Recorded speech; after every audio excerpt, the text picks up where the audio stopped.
আলাইকুম সুপ্রিয় শিক্ষার্থীরা, অনলাইন ক্লাসে আবারও তোমাদের সাথে আমি মোহাম্মদ মইনুল ইসলাম জাকির, প্রভাষক, সমাজবিজ্ঞান বিভাগ, নবীগঞ্জ সরকারি কলেজ।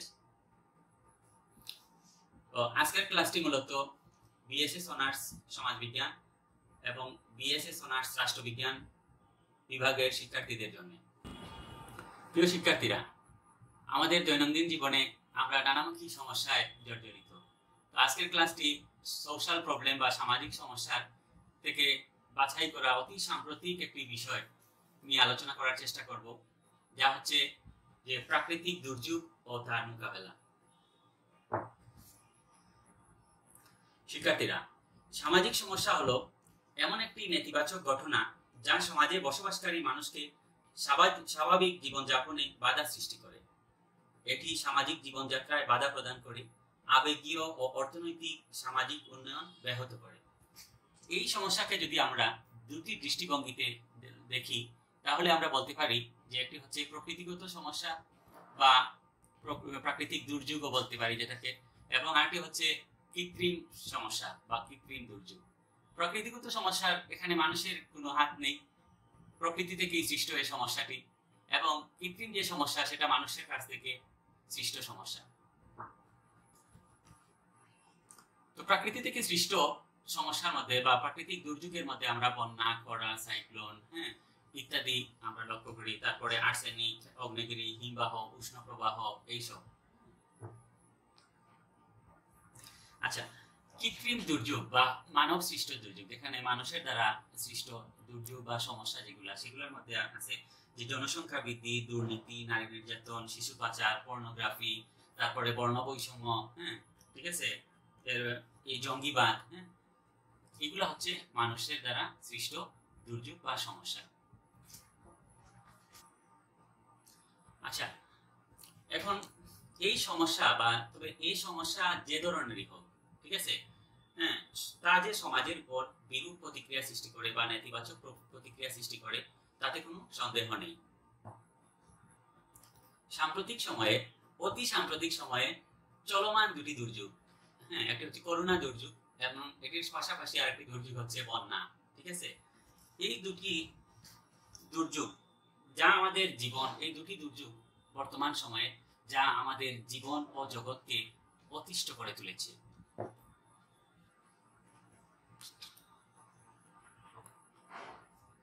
প্রিয় শিক্ষার্থীরা, আজ আমি তোমাদেরকে প্রাকৃতিক দুর্যোগ ও তার মোকাবেলা এবং প্রাকৃতিক দুর্যোগের মধ্যে অন্যতম একটি দুর্যোগ বন্যা পরিস্থিতি নিয়ে আলোচনা করব।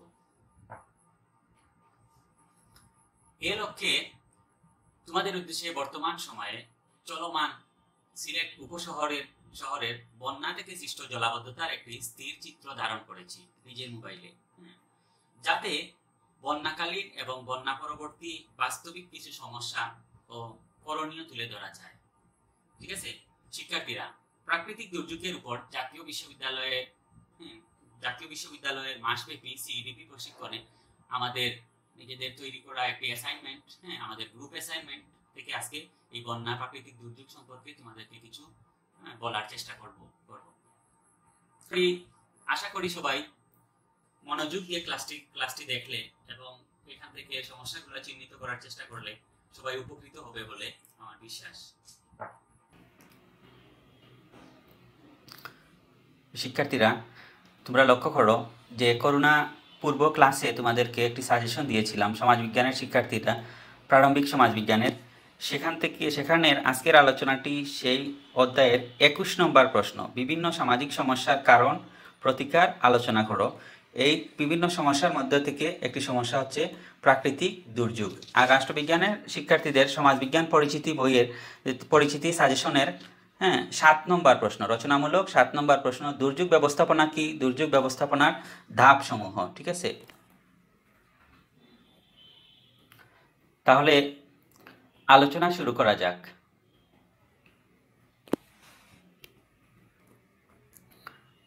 প্রিয় শিক্ষার্থীরা, তো আজকের আলোচনার পূর্বে প্রথমেই আমরা জেনে নেই যে দুর্যোগ কি বা দুর্যোগের সংজ্ঞা কি।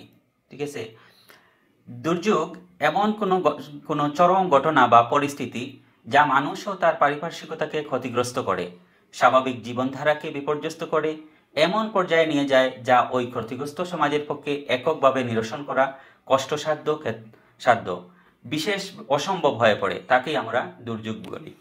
ঠিক আছে, যে এটি খুবই কষ্টসাধ্য বা ক্ষেত্রবিশেষে এটা মোকাবেলা করা আমাদের জন্য অসম্ভব হয়ে পড়ে। তোমরা আজকে শীটের মধ্যে লক্ষ্য করতেছো এই দুর্যোগ হচ্ছে মূলত যা দুর্যোগ কি করে মানুষ ও সম্পদের সবচেয়ে বেশি কি করে ক্ষয় করে। হ্যাঁ, মানুষ এবং সম্পদের উপর এর প্রভাব পড়ে। তারপরে এই দুর্যোগকে আমরা দুটি দৃষ্টিভঙ্গিতে আগেই বলেছি যে দুটি দৃষ্টিভঙ্গিতে যদি দেখি তাহলে একটি হচ্ছে প্রাকৃতিক দুর্যোগ আর একটি হচ্ছে কৃত্রিম দুর্যোগ। ঠিক আছে, আচ্ছা, প্রাকৃতিক দুর্যোগ। হ্যাঁ, প্রকৃতিগত এবং প্রাকৃতিক কারণে যে দুর্ভোগ সংঘটিত হয় সেগুলোকে আমরা সাধারণত প্রাকৃতিক দুর্যোগ বলে থাকি। যেমন মনে করো ভূমিকম্প, বন্যা, ঘূর্ণিঝড়, জলোচ্ছ্বাস, শৈত্যপ্রবাহ, খরা, টর্নেডো, অগ্নিগিরির অগ্নুৎপাত, মহামারী, দাবানল, নদী ভাঙ্গন, সুনামি, ভূমিধস, আর্সেনিক, লবণাক্ততা, হিমবাহ, সৌর বিক্ষেপণ, উষ্ণপ্রবাহ, কালবৈশাখী। ঠিক আছে, এই সবই হচ্ছে কি প্রাকৃতিক দুর্যোগ। আবার আমরা কৃত্রিম দুর্যোগ লক্ষ্য করি যে মানব সৃষ্ট বা মানুষের কারণে সৃষ্ট দুর্যোগ, যেগুলোকে আমরা কৃত্রিম দুর্যোগ হিসাবে আখ্যায়িত করতে পারি বা কৃত্রিম দুর্যোগ বলতে পারি। সেগুলোর মধ্যে রয়েছে অগ্নিকাণ্ড, যুদ্ধ, পরিবেশ দূষণ, রাজনৈতিক অস্থিরতা, দাঙ্গা, বৃক্ষ নিধন, পাহাড় কাটা। হ্যাঁ, এবং এগুলো হচ্ছে সোশ্যাল প্রবলেম বা সামাজিক সমস্যা। এই সমস্যার মধ্যে আবার আরও আছে যেগুলো মনে করো দারিদ্র, বেকারত্ব, এইডস, জনসংখ্যা বৃদ্ধি, দুর্নীতি, নারী নির্যাতন, বর্ণ বৈষম্য, মাদকাসক্তি, জেন্ডার বৈষম্য, জঙ্গিবাদ, পর্নোগ্রাফি ইত্যাদি। ঠিক আছে, এখন প্রাকৃতিক দুর্যোগ বলো আর কৃত্রিম দুর্যোগ বলো, যেটাই বলো সেটা যে সমাজের উপর বিরূপ প্রভাব বিস্তার করছে তাতে কোনো সন্দেহ নেই। সমাজে নেতিবাচক প্রভাব রয়েছে এসব দুর্যোগের। হ্যাঁ, এগুলো আমাদের সমাজের সমসাময়িক সামাজিক সমস্যা বা সোশ্যাল প্রবলেম। ঠিক আছে, তো প্রাকৃতিক দুর্যোগ, অসংখ্য প্রাকৃতিক দুর্যোগ রয়েছে। হ্যাঁ, যেমন মানে রয়েছে তার মধ্যে অন্যতম এবং গুরুত্বপূর্ণ একটি দুর্যোগ যা সমসাময়িক সময়ে আমাদের মধ্যে বিদ্যমান। হ্যাঁ, এটা হচ্ছে বন্যা। ঠিক আছে, তো বন্যা কি আমরা আসলে জানি। এবার বন্যা কি তুলনামূলকভাবে সবাই দেখতে পারতেছো। হ্যাঁ, তুলনামূলকভাবে পানির উচ্চ প্রবাহ যা কোনো নদীর প্রাকৃতিক বা কৃত্রিম তীর অতিক্রম করে ধাবিত হয়, তীর ছাড়িয়ে আশেপাশের সমভূমি প্লাবিত হওয়াকে বন্যা বলে।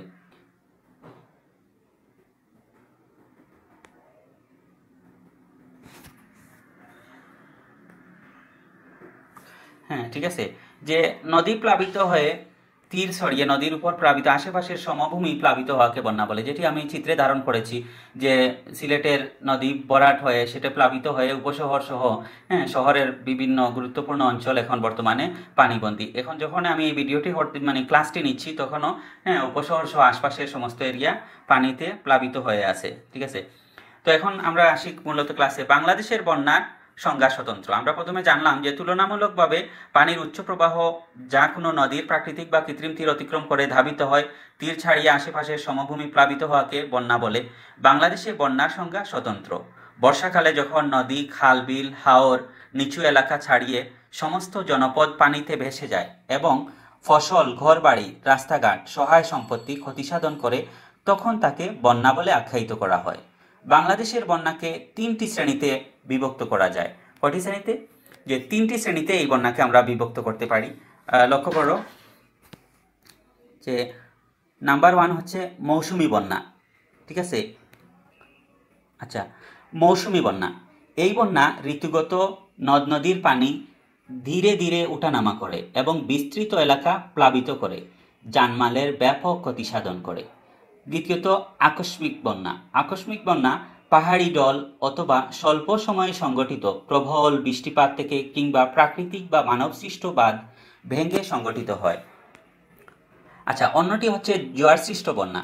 সংক্ষিপ্ত স্থিতিকাল বিশিষ্ট এই বন্যার উচ্চতা সাধারণত 3 থেকে 6 মিটার পর্যন্ত হয়ে থাকে এবং ভূভাগের নিষ্কাশন প্রণালীকে আবদ্ধ করে।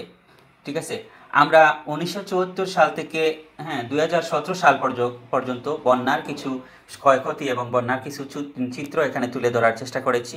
এখানে তোমরা লক্ষ্য করো যে নাম্বার 1 হচ্ছে 1974। এই বন্যায় 2000-এর বেশি মানুষ মারা যায় এবং শতকরা 98% এলাকা প্লাবিত হয়। এই বন্যার পর ভয়াবহ দুর্ভিক্ষ দেখা দেয় এবং দুর্ভিক্ষে প্রায় 30,000 বেশি লোক মারা যায়। 30,000-এরও কি বেশি লোক মারা যায়। 1984 এই বন্যায় 52,520 বর্গ কিলোমিটার এলাকা প্লাবিত হয়। 1987 এই বন্যায় 50,000 বর্গ কিলোমিটার এলাকা প্লাবিত হয় এবং 2055 জন প্রাণ হারায়। 1988 সালের বন্যা, যেটা আগস্ট এবং সেপ্টেম্বরে সংঘটিত হয়েছিল, বাংলাদেশের 60% অঞ্চল ডুবে যায় এবং 15-20 দিন পানি স্থায়ী হয়। 15 থেকে 20 দিন পানি স্থায়িত্ব হয়। এটি বাংলাদেশের ইতিহাসে সবচেয়ে বড় এবং ভয়াবহ বন্যা। এতে 40 লক্ষেরও বেশি মানুষ ঘর বাড়ি হারায়। 2000 থেকে 6050 জন মানুষ মারা যায়। ঠিক আছে। 1998 এই বন্যায় 11,000 প্রায় মানুষ মারা যায়। 1 লক্ষ বর্গ কিলোমিটার এলাকা প্লাবিত হয় এবং 5 লক্ষ বসতবাড়ি বিনষ্ট হয়। 2004 শতকরা 38% এলাকা ডুবে যায় এবং প্রায় 3.8 মিলিয়নের মতো লোক ক্ষতিগ্রস্ত হয়। 2007 সালের বন্যা, এটি একটি বাংলাদেশের বন্যা, একটি গুরুত্বপূর্ণ যে দেশের 42% অর্থাৎ 62,300 বর্গ কিলোমিটার এলাকা প্লাবিত হয় এবং 10 লক্ষ টন খাদ্য ঘাটতি দেখা দেয়। সর্বশেষ আমরা 2017 সালের একটি তুলে ধরার চেষ্টা করেছি, যেখানে যে 32 জেলায় 7,000 ঘরবাড়ি ও 80 লক্ষ মানুষের ক্ষয়ক্ষতির শিকার হয়। আমার প্রিয় শিক্ষার্থীরা, যে বন্যা সম্পর্কে এতক্ষণ আমরা জানলাম, এবার আমরা জানব যে দুর্যোগ ব্যবস্থাপনা। দুর্যোগ ব্যবস্থাপনা আমরা 3টি ধাপে এটাকে আমরা বিশ্লেষণ করতে পারি। একটা দুর্যোগ পূর্ব, দুর্যোগকালীন এবং দুর্যোগ পরবর্তী গৃহীত বিভিন্ন কার্যক্রমের সমষ্টিকেই দুর্যোগ ব্যবস্থাপনা বলা হয়। ঠিক আছে। আচ্ছা, দুর্যোগ ব্যবস্থাপনার লক্ষ্য উদ্দেশ্য: ঘরবাড়ি অবকাঠামো ধ্বংস প্রতিরোধ করা, জীবনহানি নিবারণ ন্যূনতম পর্যায়ে রাখার চেষ্টা করা, অর্থনীতি ও সম্পদের ক্ষতি ন্যূনতম পর্যায়ে রাখার চেষ্টা করা, মানুষের দুঃখ কষ্টের মাত্রা ন্যূনতম পর্যায়ে রাখার চেষ্টা করা, উদ্ধার তৎপরতার গতি বৃদ্ধি করা। প্রাক দুর্যোগকালীন প্রস্তুতি, আমরা 3টি স্টেপের কথা বলেছিলাম। তার মধ্যে প্রথম স্টেপ হচ্ছে প্রাক দুর্যোগকালীন প্রস্তুতি, ঝুঁকিপূর্ণ অঞ্চল ও জনসমষ্টিকে চিহ্নিতকরণ। দ্বিতীয়ত হচ্ছে দুর্যোগ সংক্রান্ত পরিকল্পনা প্রণয়ন এবং প্রাতিষ্ঠানিক কাঠামো নির্ধারণ করা। জরুরি অবস্থায় প্রয়োজনীয় উপকরণের ব্যবহার নিশ্চিত করা। দুর্যোগের মুখে পতিত হবার মানসিক প্রস্তুতি গ্রহণ। রাস্তাঘাট, যানবাহন, বেতার যন্ত্র ইত্যাদি দুর্যোগের পূর্বে প্রস্তুত রাখা। দুর্যোগ ব্যবস্থাপনার সাথে সঙ্গতিপূর্ণ বিষয়াবলী।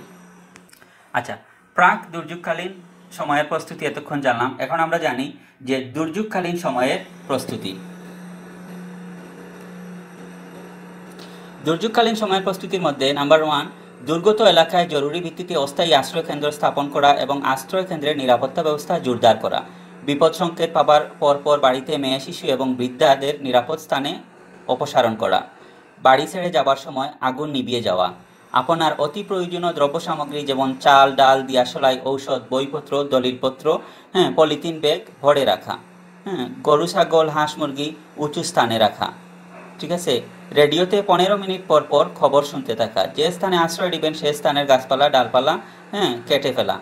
টিউবওয়েলের মাথা মুখ পৃথকভাবে সংরক্ষণ করা এবং খোলা মুখ পলিথিন দিয়ে ভালো করে আটকে রাখা। তাছাড়া আরেকটি গুরুত্বপূর্ণ বিষয় হচ্ছে যে দলিলপত্র এবং টাকা পয়সা পলিথিনে মুড়ে নিজের শরীরের সঙ্গে বেঁধে রাখুন। এগুলো একটু জরুরি বিষয়, না? আচ্ছা, দুর্যোগ পরবর্তী করণীয়।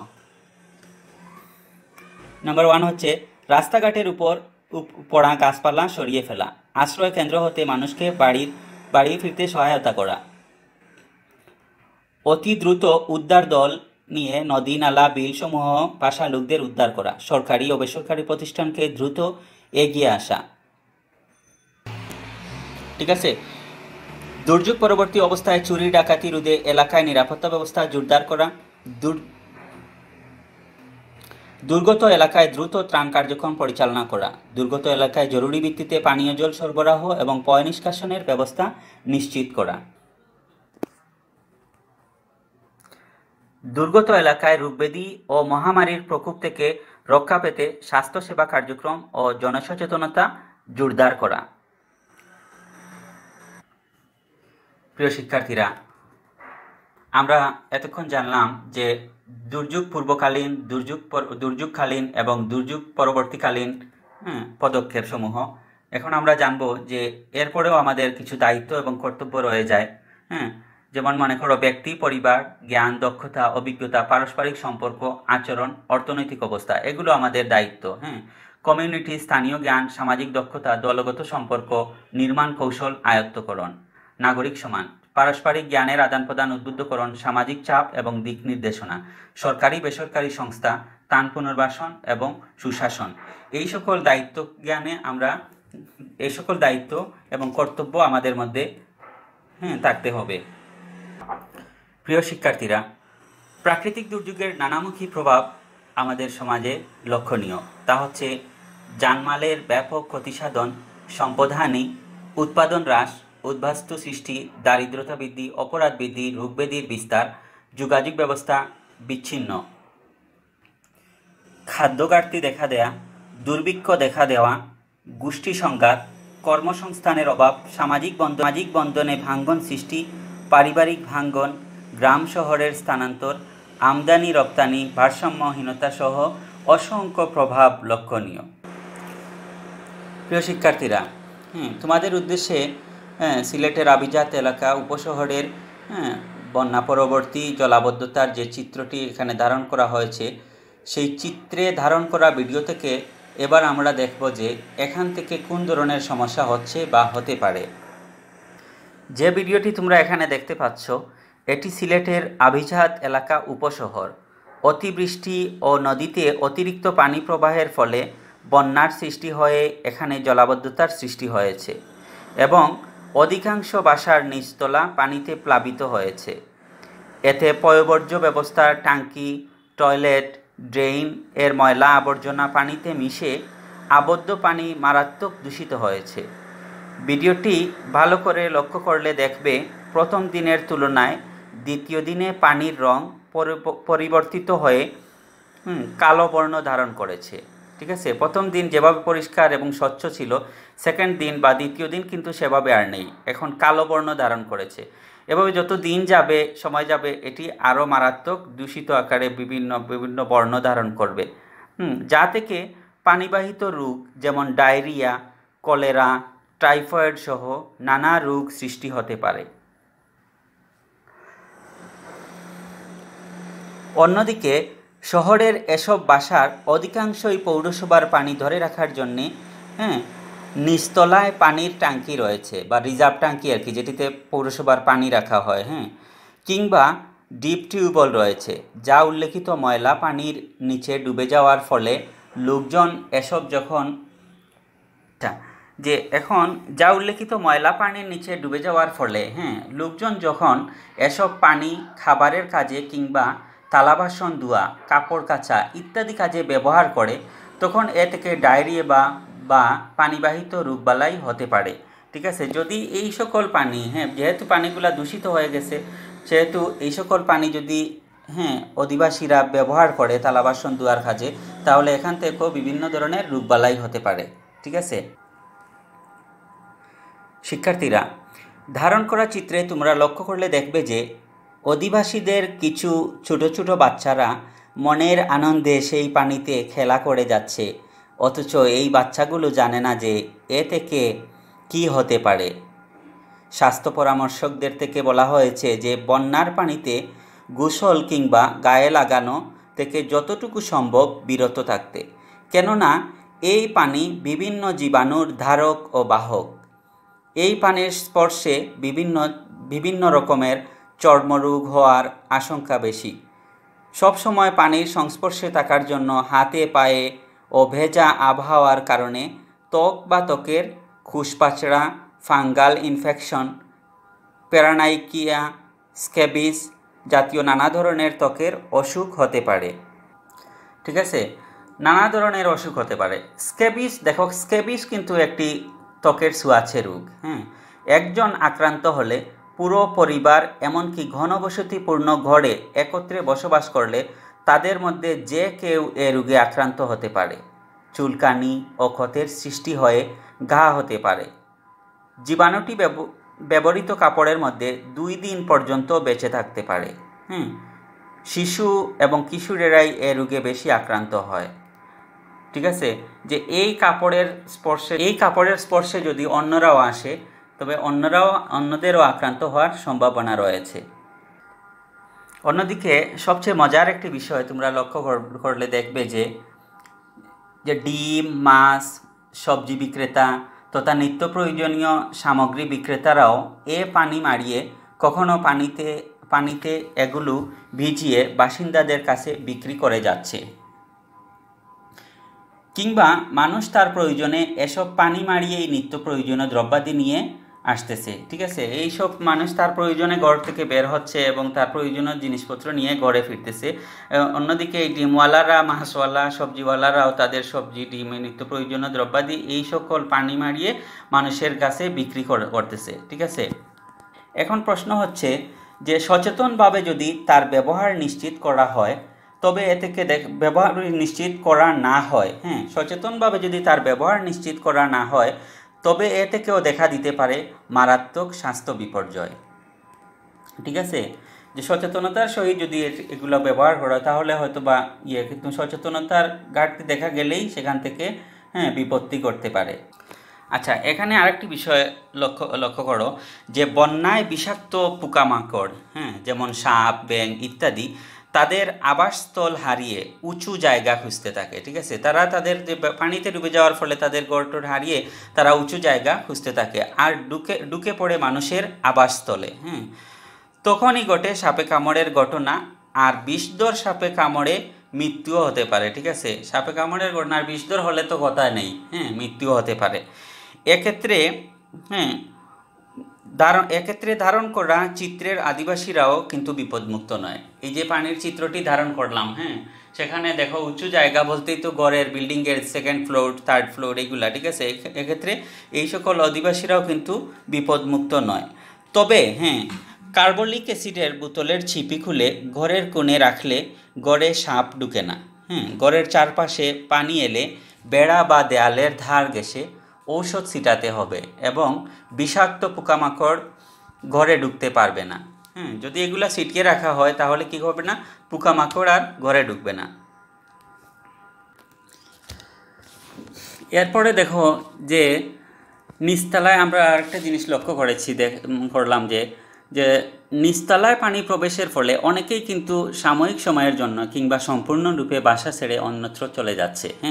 আর এই যে বাসা ছেড়ে অন্যত্র চলে যাওয়ায় চুরি ডাকাতির ভয় রয়েছে। চলে গিয়ে কিন্তু নিরাপদ নেই, মনের ভিতরে একটি ভয়, সংখ্যা, উৎকণ্ঠা কাজ করতেছে যে কখন বাসা চুরি হয়ে যায়, চুর এসে সব মালামাল কখন নিয়ে যায়, এই ধরনের একটা ঠিক আছে ভয় এবং উৎকণ্ঠা তাদের মধ্যে কাজ করতেছে। সুপ্রিয় শিক্ষার্থীরা, আমরা এতক্ষণ দুর্যোগ সম্পর্কে অনেক কিছুই জানলাম।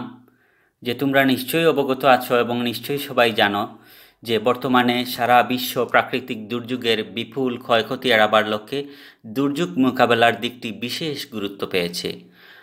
আমাদের দেশ ভৌগোলিক কারণে প্রাকৃতিক দুর্যোগ প্রবণ এলাকা হিসাবে চিহ্নিত। ঠিক আছে, এখানে অহরহ প্রাকৃতিক দুর্যোগ ঘটছে। বিপুল ক্ষয় দুর্যোগ মোকাবেলার জন্য দীর্ঘমেয়াদী পরিকল্পনা নিয়ে আমাদের এগুতে হবে। দুর্যোগের ক্ষয়ক্ষতি এড়াতে জনগণকে সচেতন ও শিক্ষিত করে তুলতে হবে এবং বাংলাদেশ সরকার কর্তৃক গৃহীত জাতীয় দুর্যোগ ব্যবস্থাপনা নীতিমালা অনুসরণ করতে হবে। দুর্যোগ মোকাবেলায় বিশেষ প্রশিক্ষণের ব্যবস্থা করতে হবে। এ ব্যাপারে চাই জাতীয় কর্মোদ্যোগ এবং দলমত নির্বিশেষে সকলের অংশগ্রহণ। আশা করি ক্লাসটি তোমাদের ভালো লেগেছে এবং ক্লাস থেকে তোমরা অনেক উপকৃত হবে। তো সুপ্রিয় শিক্ষার্থীরা, যেহেতু করোনাও বর্তমান সময়ে আমাদের জন্য একটি দুর্যোগ হিসাবে আমরা এটাকে আখ্যায়িত বা চিহ্নিত করতে পারি। করোনা দুর্যোগের পাশাপাশি বর্তমানে সমসাময়িক বন্যাটাও একটা প্রাকৃতিক দুর্যোগ।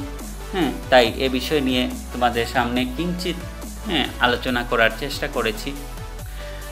এই ক্লাসটি তোমরা যারা অন্যদের কাছেও তোমরা ক্লাসটি শেয়ার করবে তোমাদের বন্ধু মহলে এবং পরিচিতদেরকে, যাতে অন্যরাও ক্লাসটি দেখে উপকৃত হতে পারে। পরবর্তীতে এই দুর্যোগের উপরে এবং সোশ্যাল প্রবলেম বা সামাজিক সমস্যার উপরে গুরুত্বপূর্ণ কিছু বিষয় নিয়ে আলোচনা করার ইচ্ছা আছে। আল্লাহ চাহে তো পরবর্তীতে এ বিষয় নিয়ে তোমাদের সামনে আবারও হাজির হব। ঠিক আছে, ততক্ষণে এই করোনা মহামারীর সময়ে সবাই ভালো থাকো, সুস্থ থেকো, নিরাপদে থেকো এবং সর্বশেষে যে কথাটি বলবো সেটা হচ্ছে ঘরে থেকো। সকলের সুস্বাস্থ্য এবং সুন্দর আগামীর প্রত্যাশায় আল্লাহ হাফিজ।